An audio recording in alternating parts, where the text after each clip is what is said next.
and he didn't take it well. He doesn't take criticism too well. And that's part of the problem when you're insulated from the critics, where you live in your own bubble with everyone around you who's on a payroll, and that's just going to echo what you want to hear. Why would you put Canelo last? Because he's not better than any other fighter you just mentioned. Right. And he's certainly not better than me.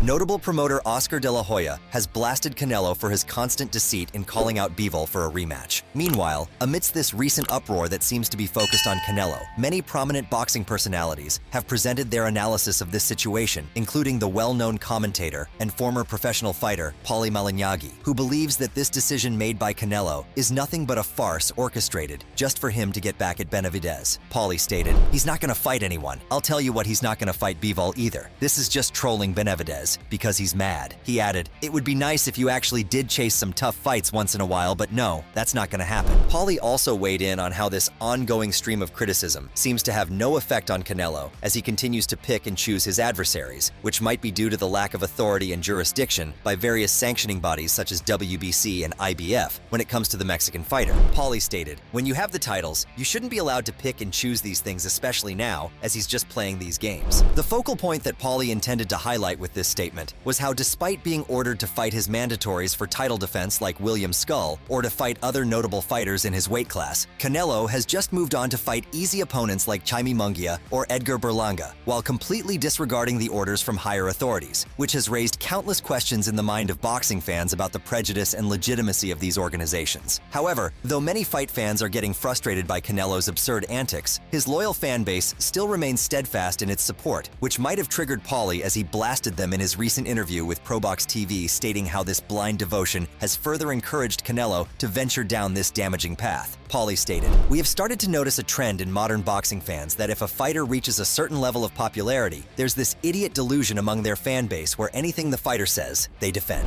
Sharing the same ideas, world-renowned coach and expert analyst Teddy Atlas also thinks that Canelo might not be as distinguished as people consider him. According to Teddy, though Canelo might be a tremendous fighter with phenomenal boxing prowess, it still can't be. Stated that he is the greatest Mexican fighter, especially when we consider other notable names like Juan Manuel Marquez, Julio Cesar Chavez, and Antonio Barrera. He's not the greatest Mexican fighter of all time. Not a knock on him. As what it was a reminder to the fans out there, the people that are making these judgments, of how deep, how steep the history of the great Mexican fighters are. I think they forgot. I don't think they realize how special the list, the laundry list of Mexican fighters that have won titles, that have fought with honor, and to put Canelo at this point on the top of that list, I just thought it was wrong. But I stand by what I said.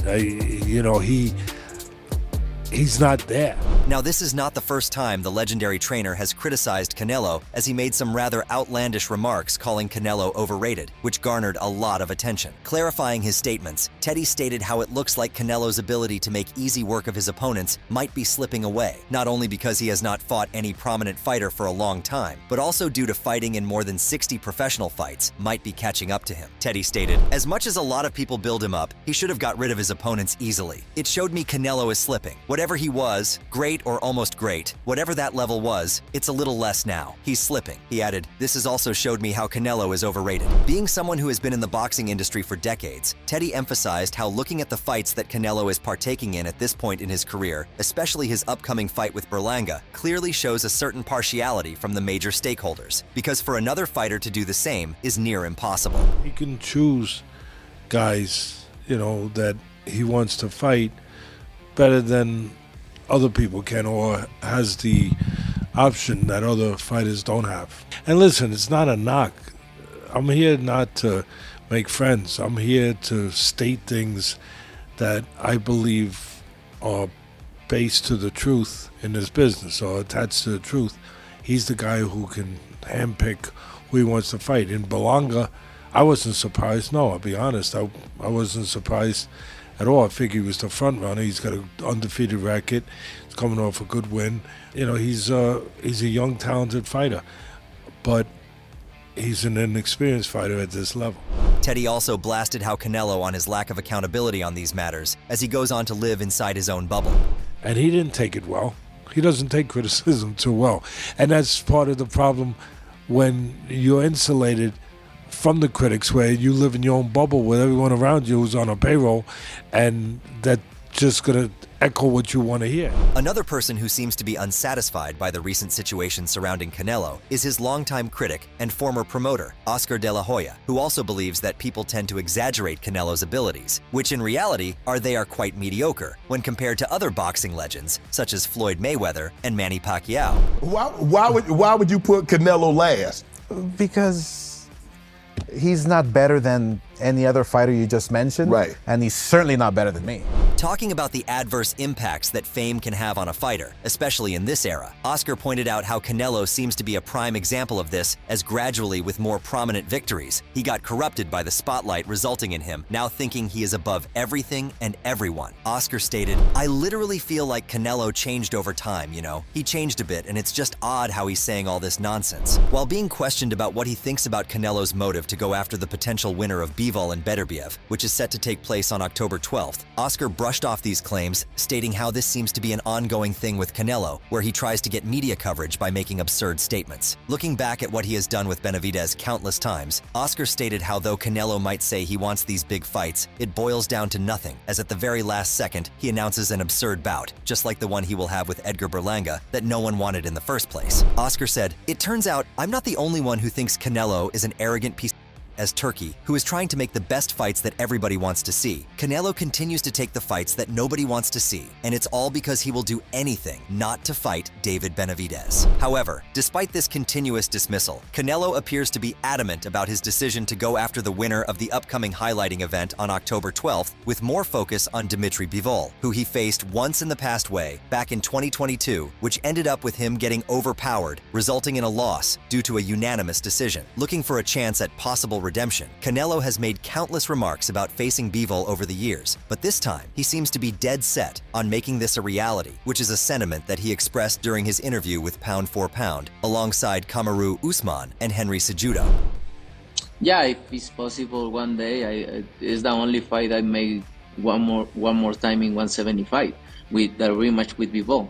I think it's the only fight I go up and fight with him. While observing the significance of this bout, it is evident that this fight will not only provide a chance at absolution, but will also help him cement his legacy for all time, given that he decides to face Bivol at 175 for an undisputed championship. According to many sources, this can also be a tremendous achievement for Canelo if he can capture all 4 belts at light heavyweight, and it might just end up helping him to reduce the intensity of hate that is recently directed towards him. Keeping these crucial factors in mind, Canelo is keeping a vigilant eye on this fight on October 12th and has also given his analysis about the possible outcome. According to Canelo, if Bivol approaches this fight with a meticulous strategy and tenacious spirit, he will most probably triumph. Canelo stated, "If Bivol has good condition and a good game plan to go in and out, he wins." Canelo, having first-hand experience of the fighting style displayed by the Russian fighter, advised how for a painless fight, Bivol needs to be on his guard while preventing any possibility that might result in him being cornered. Another important fact that Canelo pointed out for Bivol is to steer clear of Beterbiev's punches, as that seems to be his weak point, which became quite obvious during his fight with Lyndon Arthur, who despite losing, was able to seriously hurt Bivol in their fight last year in December. Canelo stated, "If Bivol goes to the corner or the ropes, it's going to be hard for him because Beterbiev is a very hard fighter." Moving on, it looks like Bivol is also tired of waiting for Canelo to fight him, as he has recently expressed how this rematch will most probably not happen anytime in the future, because if this was something that Canelo really desired, it could have been orchestrated a long time ago.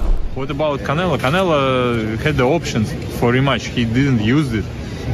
Now he gonna fight again against someone not for me. I don't know if he wants to fight me or not, but I'm not ready for waiting him.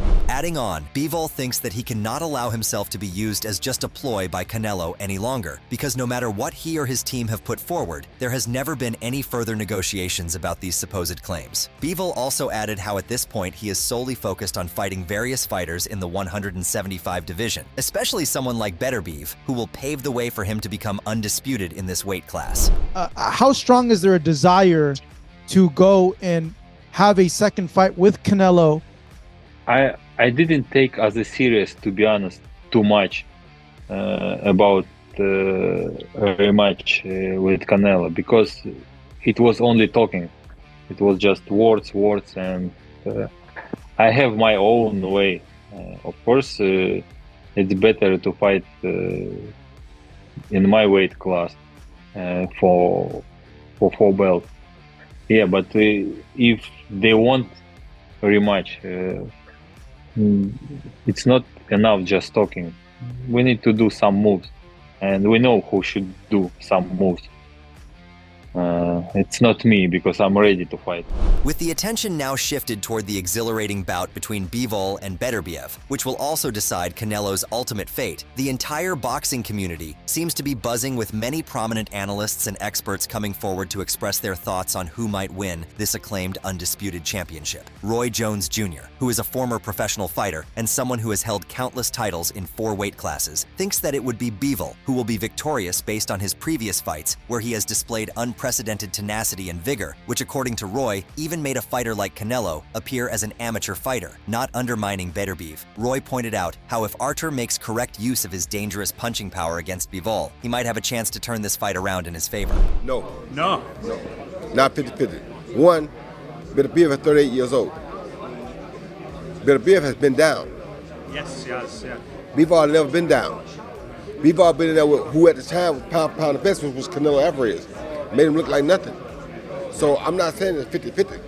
Beterbiev got everything to show me to bring it back up to 50-50. Right now, Bivol has the advantage 60-40. Now, Beterbiev is a hell of a guy and a hell of a fighter and has an awesome power, but he also has been down. So it's like when I look at that, I always look at stuff from where I used to see things therefore. Yeah. And the way I saw it, if somebody else knocked you down, I got to get you down. You understand me? Now, that's a hell of a punch to walk through to get him down, though. So it's a very dangerous game that people all got to play, because Beterbiev is the best puncher probably ever in that division. You understand me? So it's a great fight. If it's 50-50, it's because of his punching power.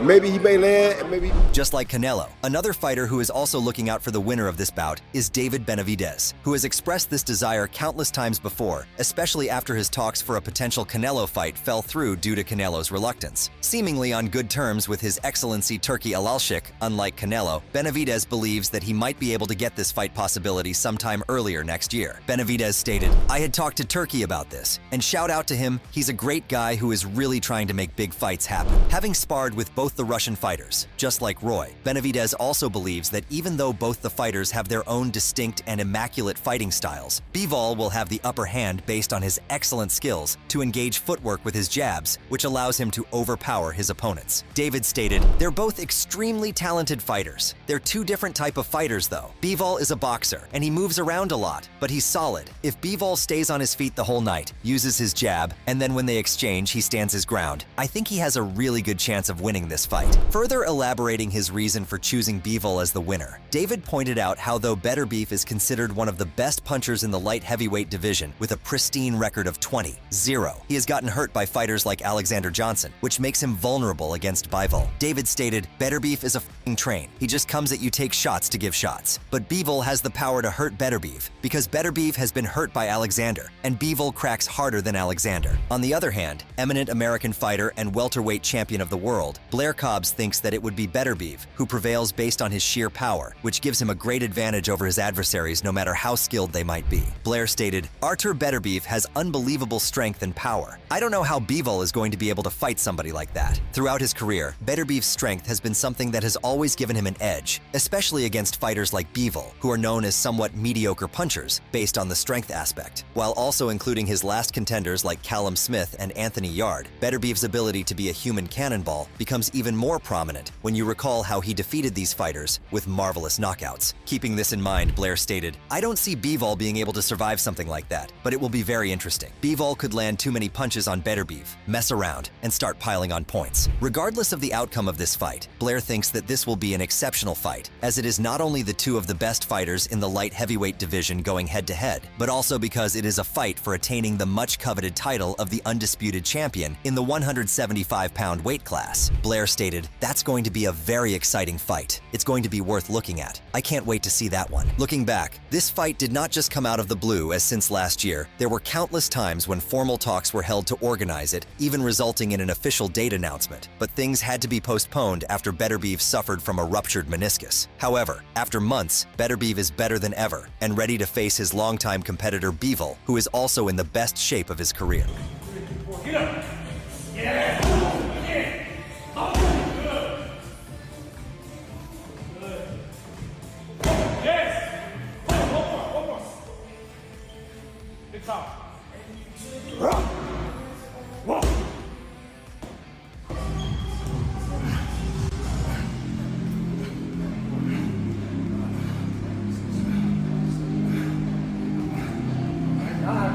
Hold, good, okay.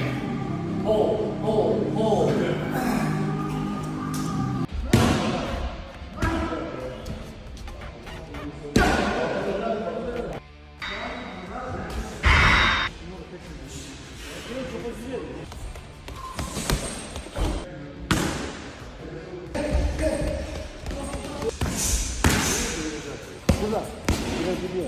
Expressing his elation about this fight finally taking place, Beterbiev has shared how he feels grateful to be back, and now all he wants is another belt, making him an undisputed champion, which has always been a dream he wanted to achieve. Artur stated, "It's my goal. I want to another belt, the fourth belt to make me undisputed. It's exciting, and it's everything, so we'll see what happens." Being the major unification bout after the extravagant Usyk versus Fury event way back in May, both the fighters are engrossed in ruthless training and sparring sessions, as they are aware of the fact that whoever wins this bout will not only be declared as the next undisputed champion of this division, but also that as Russian fighters, this opportunity will allow them to cement their names as prominent figures to a wider fan base, creating a legacy which will be cherished forever. Lionel Thompson, who is a notable fighter in the super middleweight division, staunchly believes that it would be Beterbiev who would win. While addressing the countless claims that Beterbiev might be getting old and how his extensive layoffs might have a bad effect on his upcoming performance, Lionel emphasized that these things don't really matter for a fighter like Beterbiev, as he is just on another level. Lionel said, "Listen, that man is just good. Get over it. He's a freak of nature. His age just doesn't matter. He's that good." For some hindsight, Lionel compared the outcome of this fight with the one between Beterbiev and Callum Smith, where despite countless doubts, Artur was able to stop a much bigger Callum pretty early on in the 7th round with a knockout nonetheless. Expecting the same to happen with Bivol, Lionel pointed out how this fight will also not go too far, as Beterbiev is going to come guns blazing right from the start. Lionel stated, "I don't think that this fight will go past 7 or 8 rounds. I could be wrong, but I doubt it, as somebody who can stop Callum Smith, who's extremely big, and someone who can fight at cruiserweight in the 7th round can do this as well." He added, "Layoffs mean nothing like he fights at 39 years old and crushes Callum Smith. Oh, which just goes on to show that he is getting better as he gets older." Sharing the same idea as Lionel that this fight will not go to a distance, prominent analyst Tim Bradley believes that this will be a fight to remember, based on how it will most probably end in a spectacular knockout considering the relentless styles of both the fighters and their past records of dropping fighters to the ground. Tim stated, "Beterbiev versus Bivol. I'm here to let y'all know that this fight is not going the distance. Somebody has got to go, and somebody is getting knocked the hell out." Observing the statistics surrounding this fight, Tim thinks that Beterbiev will have the upper hand based on his ability to be a solid puncher with a threatening right hand, just like Joe Smith, which, like many pros have said, is something that seems to affect Bivol the most. Tim stated, "Beterbiev is freaking dangerous. He has a dangerous right hand, and sometimes I've seen in the past that Bivol has been hit by right hands." Tim then highlighted how although many might think that Beterbiev might have gotten somewhat weak with his age, it is actually quite the opposite, as he seems to have gotten stronger with time. Tim added on how Artur has also started to utilize countless other boxing tactics that help him in fending off calculated strikes. Tim stated, "Don't you see Beterbiev now that he's older, you see him kind of transitioning into this boxer and puncher you. He's still a puncher. When he hits you with one punch, you know that the damage can take you out." While talking about the best possible strategy that Bivol can employ to stop Beterbiev, Tim emphasized how it is important for him to stick to a proper game plan strictly designed for going against a brawny fighter like Artur, while keeping a proper balance of shifting from one foot to another during his jabs, which might be also to hold back Beterbiev, as his defense is not as strong as his punches. If he stays to course, if he boxes well off his front foot and back foot and keep that middle distance perfectly timed and landing his combinations, he has a possibility of stopping Beterbiev, man. The defense of Beterbiev is not that great. All he does is resort to the high guard. That's it. The high guard. What else does he? So in the end, what do you guys think about the entire situation surrounding Canelo Alvarez? Do you think that it might be about time that he leaves his stubbornness to fight big fighters like the winner of Bivol versus Beterbiev? Or do you think that it is just a gimmick orchestrated by Canelo just to get out of public scrutiny? Make sure to tell us about your thoughts in the comments below, and if you enjoyed the video, like and subscribe to our channel.